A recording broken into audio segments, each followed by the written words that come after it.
오늘도 변함없이 수요일 저녁에 하나님을 예배하는 여러분들 환영하고 축복합니다. 오늘 예배가 하나님을 기쁘시게 하는 예배가 되었으면 좋겠고, 저와 여러분들이 우리 주님이 받으실 만한, 우리의 존재 자체가 주님이 받으실 만한 거룩한 산 제물이 되어 주님께 올려졌으면 좋겠습니다. 우리가 하나님의 말씀을 듣고도 기도하고 또 하나님을 구하며 이렇게 예배하는 것 자체가 우리 하늘아버지께 큰 기쁨이 될 줄로 믿습니다. 저는 여러분 기도 덕분에 막내 졸업식 잘 참석하고 돌아왔습니다. 기도해 주셔서 감사합니다. 하나님 주시는 말씀 같이 보겠습니다. 창세기 35장 16절에서 20절까지 말씀입니다.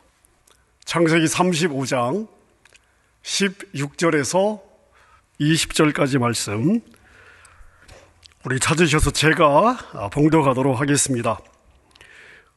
그들이 베델에서 길을 떠나 에브랏에 이르기까지 얼마간 거리를 둔 곳에서 라헬이 해산하게 되어 심히 고생하여 그가 난산할 즈음에 산파가 그에게 이르되 두려워하지 말라, 지금 내가 또 등남하느니라 하매, 그가 죽게 되어 그의 혼이 떠나려 할 때에 아들의 이름을 베논이라 불렀으나 그의 아버지는 그를 베냐민이라 불렀더라. 라헬이 죽음에 에브랏 곧 베들레헴 길에 장사되었고, 야곱이 라헬의 묘에 비를 세웠더니 지금까지 라헬의 묘비라 일컫더라. 아멘.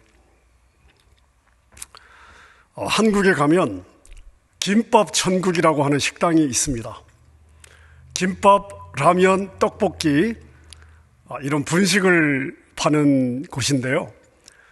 어느 동네를 가도 다 있더라고요. 그런 걸 보면 굉장히 큰 체인점 같습니다. 가격이 저렴해서 어디를 가도 한 끼 때우기에는 굉장히 좋은 그러한 식당이었습니다. 자, 그런데 어느 동네 이 김밥 천국이라고 하는 식당 유리창에 누가 예수지옥이라고 하는 글을 붙여 놓았나 봅니다. 자, 김밥 천국집 식당 유리창에 예수지옥이라고 하는 글을 붙여 놓았으니까 어떤 게 되겠습니까? 예수지옥 김밥 천국. 자, 여러분들은 이 글귀를 보시면서 왜 김밥 천국 앞에 예수지옥이라고 이렇게 붙여 놓았을 것 같습니까? 결국은 세상에서 조롱받는 교회의 현 주소를 보여준다. 이제 그런 의미의 기사인데요. 제가 그런 기사를 본 적이 있습니다. 저는 예수지옥 김밥 천국이라고 하는 타이틀로 나온 이 기사를 읽으면서 많은 생각을 하게 되었습니다. 결국 이것은 세상이 교회를 조롱하는 말이긴 합니다. 하지만 조금만 더 깊이 생각하면 오늘날 교회가 어떤 예수님을 믿는가, 현대 교회는 어떤 예수님을 믿는가 하는 것을 정확하게 보여주는 말이 아닌가 싶었습니다. 오늘날 교회는 어떤 예수님을 원할까요? 김밥으로 오시는 예수님을 원하고 있습니다. 김밥이 주어지면 열광합니다. 이게 행복이고 이게 하나님 나라라고 착각을 합니다. 하지만 예수님이 오셔서 자기를 부인하고 십자가를 지고 그게 바로 제자의 삶이라고 이야기하면 그러한 삶은 지옥이라고 생각합니다. 그러니까 예수 지옥이 되는 거죠. 자, 따라서 예수 지옥 김밥 천국은 이 시대 많은 그리스도인들의 삶에서 진리라고 할 수 있습니다. 왜냐하면 많은 그리스도인들이 원하는 것이기 때문입니다. 그들은 자기 자신을 십자가에 못 박아라. 자, 예수님이 요구하는 이러한 요구에는 귀를 기울이지 않습니다. 대신에 김밥이나 말아주는 가짜 예수에 열광하는 것이죠. 자, 한 가지 예를 들어 보겠습니다. 요한복음 6장에 보면 오병이어 사건이 기록이 되어 있습니다. 자, 예수님께서 오병이어 기적을 통해서 사람들이 원하는 김밥을 만들어 주었습니다. 열광한 군중들은 예수님을 왕으로 세우려고 합니다. 자, 그들의 관심은 어디에 있습니까? 오로지 김밥에 있었습니다. 김밥 천국입니다. 자, 그런데 예수님께서 내가 너희에게 주려고 하는 것은 영생이지 김밥이 아니다. 내가 너희들에게 김밥을 주러 온 것이 아니다. 라고 이야기하시니까 자, 군중들은 어떻게 했습니까? 예수님을 다 떠나갔습니다. 지금 당장 눈에 보이지 않는 영생 같은 것은 관심이 없다. 나에게는 김밥이 필요하다. 김밥을 달라는 것이죠. 자, 이렇게 세상은 김밥을 들고 오시는 예수님을 간절히 원하고 있습니다. 자, 그런데 하나님은 우리를 하나님의 백성으로 만들기 위해서 김밥을 원하는 우리의 옛 자아와 전쟁을 하십니다. 때로 우리를 그렇게 만들기 위해서 고난을 통과시키게 하시기도 하시죠. 자, 이게 바로 우리와 싸우시는 하나님의 전쟁, 여호와의 전쟁입니다. 자, 그러한 모습을 보고 세상 사람들은 왜 너의 하나님은 너의 고난 가운데 코빼기도 안 보이냐? 자, 이렇게 조롱하고 손가락질합니다. 바로 예수 지옥의 모습이죠. 자, 그렇다면 우리는 세상 사람들이 예수 지옥으로 보는 이러한 상황들을 어떻게 보아야 되겠습니까? 세상 사람들은 이러한 상황을 예수 지옥으로 본다면 믿는 우리는 이러한 상황을 어떻게 보아야 되겠습니까? 하나님께서 우리 안에 있는 옛사람 아담의 껍데기를 벗기시고 하나님이 예비하신 참된 안식과 쉼과 복으로 이끄시는 하나님의 손길로 볼 수 있어야 합니다. 그래서 세상 사람들이 볼 때 예수 지옥이 실상 우리에게는 예수 천국의 삶이 되는 것이죠. 자, 오늘 본문의 내용이 바로 이것을 말하고 있습니다. 자, 라헬은 언약의 후손이었던 야곱과 결혼을 하면서 하나님의 언약 안으로 들어왔습니다. 즉 언약의 신부가 된 것이죠. 자, 그런데 언약의 신부로서 영광스러운 삶을 살았느냐? 그렇지 않습니다. 라헬은 영광스러운 삶을 살지 못했습니다. 오히려 베냐민을 어렵게 낳고 죽어버립니다. 아들이 생기지 않아서 마음고생하고, 자, 그러다가 요셉을 낳고 그리고 베냐민을 낳다가 두 번째 아들을 아주 어렵게 낳고 죽어버리죠. 자, 언약의 신부로 들어왔습니다. 하나님의 언약이 담긴 언약의 신부가 되었는데 왜 언약의 삶과 언약의 삶에 들어온 이런 신부의 최후는 눈으로 보기에 이렇게 보잘것없고 불쌍해야 되는 것입니까? 여러분, 이것이 성도의 삶에 나타나는 패러독스입니다. 역설이 되는 것이죠. 여러분, 이것이 우리 오늘을 살고 있는 우리의 삶에서도 나타나고 있는 역설의 모습이라는 것을 볼 수 있어야 되겠습니다. 자, 보십시다. 라헬은 언약의 후손 야곱의 선택을 받아 언약의 신부가 되었습니다. 자기의 힘으로 출산할 수 없었습니다. 아이가 생기지 않았습니다. 하지만 하나님의 은혜로 아들을 얻습니다. 자, 근데 새 생명을 탄생하고 바로 죽습니다. 자, 성경은 이것을 왜 기록하고 있을까요? 자, 이것이 오늘을 사는 저와 여러분에게 주시는 메시지는 무엇일까요? 여러분, 우리는 본질적으로 옛사람입니다. 옛사람이에요. 자, 그런데 이 옛사람인 우리 안에 새 생명이 들어왔습니다. 예수 그리스도의 생명이 우리 안에 심기워진 것이죠. 자, 그래서 옛사람과 새사람이 우리 안에 함께 공존하고 있습니다. 함께 오버랩되어 존재하고 있습니다. 우리가 신앙생활 하는 동안에 우리는 옛사람을 벗고 우리 안에 심겨진 생명의 씨앗을 밖으로 태어나게 해야 되는 것이죠. 자, 그런데 이 새 생명이 거저 태어난 것이 아닙니다. 이 새 생명은요, 내 안에 분명히 생명의 씨앗이 심겨져 있는데 이 생명의 씨앗이 새 생명으로 출산되기 위해서는 극심한 산고를 치러야 됩니다. 극심한 산고를 치러내야 새로운 생명이 탄생하는 것이 가능합니다. 자, 라헬의 죽음은 바로 이런 우리 그리스도인들의 운명을 보여주고 있습니다. 여러분, 우리의 옛사람을 한번 생각해 보십시오. 우리의 옛사람은 바벨론을 사랑합니다. 성경은 이 세상을 바벨론이라고 이야기하고 있죠. 우리의 옛사람은 이 바벨론이 익숙합니다. 바벨론을 사랑하고 바벨론의 가치를 추구합니다. 바벨론에 속한 것을 취하면 취할수록 행복할 것으로 생각합니다. 자, 그런데 우리 인간은 하나님께 절대 의존하도록 창조되었기 때문에 하나님의 생명이 부어질 때만 행복할 수 있고 만족할 수 있습니다.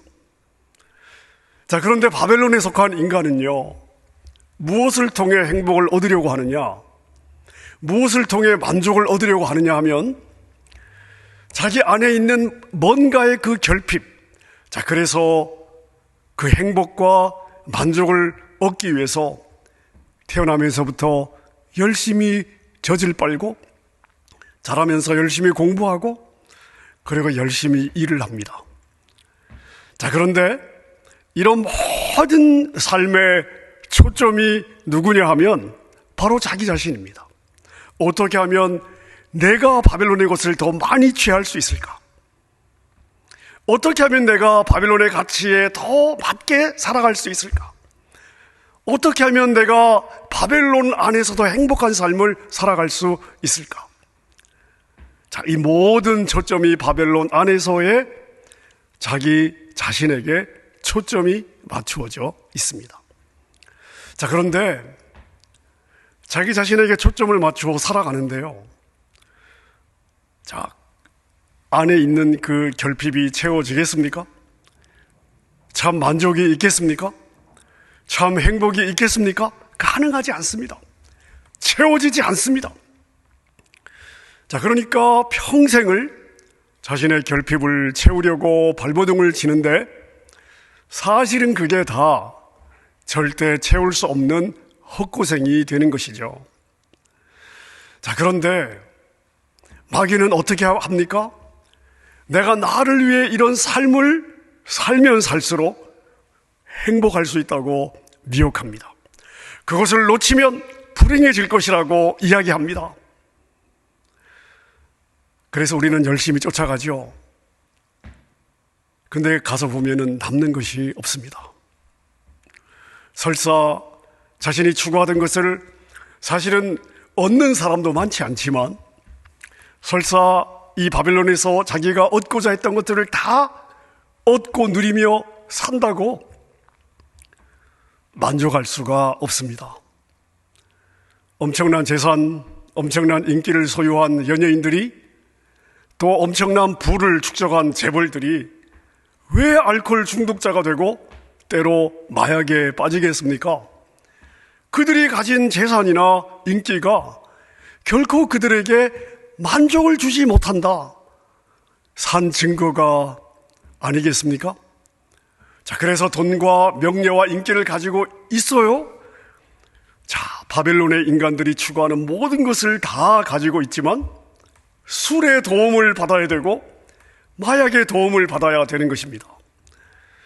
자, 그런데 그런 세상의 김밥에 술과 마약을 보태도 공허함이 채워지지 않습니다. 여러분, 우리 인간은 하나님의 영으로 창조되었기 때문에, 생명을 얻었기 때문에 생명의 떡으로 오신 예수님만이 우리를 만족시킬 수 있고 우리를 채울 수가 있습니다. 자, 그래서 성경은 지금도 계속해서 우리에게 뭐라고 말씀하고 있습니까? 바벨론에서 나오라고, 바벨론에서 나오라고 외치고 있습니다. 요한계시록 18장 2절부터 제가 몇 구절을 읽어보겠습니다. 힘찬 음성으로 외쳐 이르되 무너졌도다 무너졌도다 큰 성 바벨론이여, 귀신의 처소와 각종 더러운 영이 모이는 곳과 각종 더럽고 가증한 새들이 모이는 곳이 되었도다. 그 음행의 진노의 포도주로 말미암아 만국이 무너졌으며 또 땅의 왕들이 그와 더불어 음행하였으며 땅의 상인들도 그 사치의 세력으로 치부하였다 하였도다 하더라. 또 내가 들으니 하늘로부터 다른 음성이 나서 이르되 내 백성아 거기서 나와 그 죄에 참여하지 말고 그가 받을 재앙들을 받지 말라. 여러분, 세상의 공격이, 우리가 늘 세상의 공격을 받고 있는데요, 세상의 유혹을 받고 있습니다. 세상의 미혹을 받고 있습니다. 자, 그런데 세상의 공격이 무지막지한 방법으로만 진행된다고 우리가 생각해서는 안 됩니다. 가령 예수를 믿으면 감옥에 쳐넣는다든지, 예수를 부인하지 않으면 자식들을 기름에 튀긴다든지, 세상의 공격을 그런 박해로만 생각해서는 안 됩니다. 세상은 우리가 생각하는 것보다 훨씬 더 똑똑합니다. 생각해 보십시오. 사단은 지난 수천 년간 어떻게 하면 인간을 멸망의 자리로 이끌 수 있을까? 이것을 연구하고 이것을 프랙티스하고 다시 적용하고 다시 수정하고 다시 시도해보고 수천 년 동안 이 일을 반복하면서 어떻게 하면 우리를 넘어뜨릴 수 있는지, 우리를 미혹에 빠지게 할 수 있는지, 여러분, 이것만 해온 존재가 바로 사단의 존재입니다. 그런 마귀가 우리가 이건 마귀의 공격이야 라고 생각이 들게끔 편하게 공격할 것 같습니까? 절대 그렇지 않습니다. 오히려 세상의 풍요를 마구 부어주고 세상의 힘과 쾌락을 풍성하게 제공할 것입니다. 그것이 행복이고 그것이 만족인 것처럼 만들 것입니다. 우리에게 김밥 천국의 복을 누리도록 할 것입니다. 여러분, 세상의 공격 무기는요, 마귀의 공격 무기는, 마귀는 우리를 철장으로만 공격하는 것이 아닙니다. 오히려 김밥으로 공격합니다. 이게 김밥 천국의 실체입니다. 예수 말고 김밥으로 만족해라. 예수 말고 김밥으로 만족해라. 이게 네가 원하는 것이 아니냐. 자, 네가 원하는 김밥이 여기 있다. 이것으로 만족해라.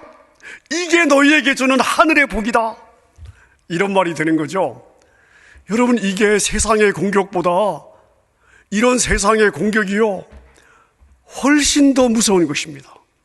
박해보다도 핍박보다도 훨씬 더 무섭다는 것을 우리가 기억해야 되는 것입니다. 자, 이렇게 세상의 힘을 받아들인 인간들은 더 많은 세상의 힘을 축적하기 위해서 시기하고 질투하고 그리고 다툼과 전쟁을 불사합니다. 자, 처음에는 김밥 천국인 것 같았습니다. 그래서 맛있어요. 배가 부릅니다. 더 원합니다. 자, 더 원하다 보니까 시기 질투, 다툼, 전쟁. 자, 그리고 그 끝은 어떻게 되겠습니까? 그게 결국 지옥이 되는 것입니다. 어리석은 인간은요, 근데 그 지옥에 완전히 떨어지기 전까지는 이게 내가 지옥에 떨어지는 과정인지를 인식하지 않습니다. 겉으로 보기에는 내가 김밥을 받아 먹으면서 부유해지는 것 같지만 실상은 바로 그게 지옥으로 가는 넓은 길인 것을 깨닫지 못하는 것입니다. 하지만 하나님의 택함받은 저와 여러분, 하나님의 백성들은 그것으로 만족되지 않습니다. 김밥으로 만족되지 않습니다. 잠시 김밥으로 배부른 것 같이 느껴지지만, 그러나 알아요. 내 안에 그것으로 만족되지 않는다는 것을 알고 있습니다. 여러분, 그래서 우리는 이 김밥에 속아서는 안 되겠습니다. 우리는 김밥으로 만족할 수 없고 김밥으로 만족해서는 안 되는 존재들입니다. 그래서 하나님은 온통 김밥으로 열광하는 세상 가운데서 자기 백성들에게 찾아가시는 것입니다. 그리고 그들의 시선을 김밥에서 예수님께로, 얘들아, 김밥이 아니야, 예수님이야. 세상의 김밥이 아니라 생명의 떡이야. 예수 그리스도가 생명의 떡이야. 우리의 관심을, 우리의 시선을 김밥에서 예수 그리스도에게로 옮기십니다. 여러분, 이게 우리 하나님이 싸우시는 전쟁이에요. 이게 바로 여호와의 전쟁입니다. 세상이 온통 김밥을 추구할 때, 온통 세상이 김밥으로 열광할 때, 성도는 외롭게 하늘의 것을 추구하며 살게 되는 것입니다. 그게 예수 지옥의 모습으로 드러날 수 있게 되는 것입니다. 여러분, 그래서 라헬은 언약의 신부가 되었지만 이 땅에서 어떤 부귀와 영화를 누리지 못하고 생명을 낳고 죽는 삶으로 그려지고 있는 것입니다. 이 라헬의 삶이 언약의 신부로 신랑 되신 예수 그리스도에 의해서 언약 안에 들어온 언약의 신부된 저와 여러분들이 살아내야 될 삶이 되는 것입니다. 말씀을 정리하겠습니다. 사랑하는 여러분, 우리 성도의 안에는 생명의 씨앗이 심겨져 있습니다. 바로 예수 그리스도의 생명입니다. 자, 그런데 이 생명을 품고 있는 옛사람 아담이라고 하는 존재가 추악하고 더럽고 악착같고 그리고 집요해요. 그래서 그 생명이 출산할 때까지 그 생명을 품고 있는 사람은 통곡의 삶을 살게 되는 것입니다. 생명을 품었는데 이 생명의 가치대로 살지 못하는 절망이 그 안에 있습니다. 나의 옛사람을 치시는 하나님의 만지심 때문에 겪게 되는 고통이 있습니다. 우리는 온전히 죽기 전까지는 라헬이 겪었던 산고와 같은 극심한 고통의 터널을 지나가야 되는 것입니다. 만약 이 출산의 과정이 우리에게만 달려 있었다면 새 생명이 나를 통해 탄생하는 것은 불가능했을 것입니다. 하지만 예수님께서 십자가에서 이 산고를 대신 치러주셨습니다. 자, 그래서 내가 죽을 때, 내가 예수 그리스도와 함께 죽을 때 내 안에 계신 예수님이 역사하시는 것입니다. 내가 죽을 때 천상의 교회가 내 안에서 탄생하는 것입니다. 여러분, 이것이 바로 요한계시록이 말해주는 하나님의 교회, 천상의 교회입니다. 내가 죽을 때 하나님의 교회가 탄생하는 거예요. 내가 나를 십자가에 못 박을 때 나를 통해 하나님의 교회가 탄생하는 것입니다. 예수 그리스도가 역사하시는 것입니다. 예수 그리스도가 일하시는 것입니다. 따라서 사랑하는 여러분, 세상 사람들에 의해서 예수 지옥으로 비치는 것을 두려워하지 마십시오. 오히려 기뻐하십시오. 우리는 김밥 천국을 두려워해야지 예수 지옥을 두려워해서는 안 되겠습니다. 예수 지옥이 우리에게 복이라는 것을 기억하셔야 되겠습니다. 세상은 이렇게 말합니다. 사람은 죽어서 이름을 남겨야 된다. 아닙니다, 여러분. 성도는 죽어서 자신의 이름을 남기는 자가 되어서는 안 됩니다. 성도는 죽어서 그의 삶 속에 살아계셨던 예수님의 이름만 남기면 되는 줄로 믿습니다. 주님은 우리에게 자신의 목숨을 거신 분입니다. 우리가 주님께 맡기면, 우리가 주님께 맡기기만 하면, 내가 예수 그리스도와 함께 내 자신을 십자가에 못 박기만 하면 나머지는 주님이 다 하시는 줄로 믿습니다.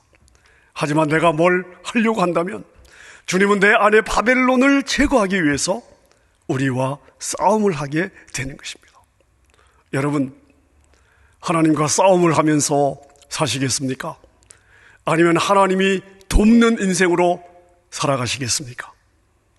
나는 날마다 죽고 내 안에 예수는 살고 아멘입니까? 이게 성도의 삶인 줄로 믿습니다. 저와 여러분들은 그냥 우리만 부인하면, 내 자신만 부인하면 되는 것입니다. 하나님께 항복만 하면 되는 것입니다. 그러면 하나님께서 여러분 안에 있는 하나님의 영이, 예수 그리스도의 영이 여러분 안에서 일하실 줄로 믿습니다. 여러분, 이게 바로 성도의 삶입니다. 라헬이 죽으며 극심한 산고를 통하여 새 생명을 낳았습니다. 그리고 그 아들이 남쪽 유다의 한 축을 이루는 지파가 되지 않습니까? 이게 바로 성도의 삶이에요. 주님께 항복하고 하나님이 일하시는 인생으로 살아가는 여러분의 삶이 되시기를 우리 주님의 이름으로 축원합니다.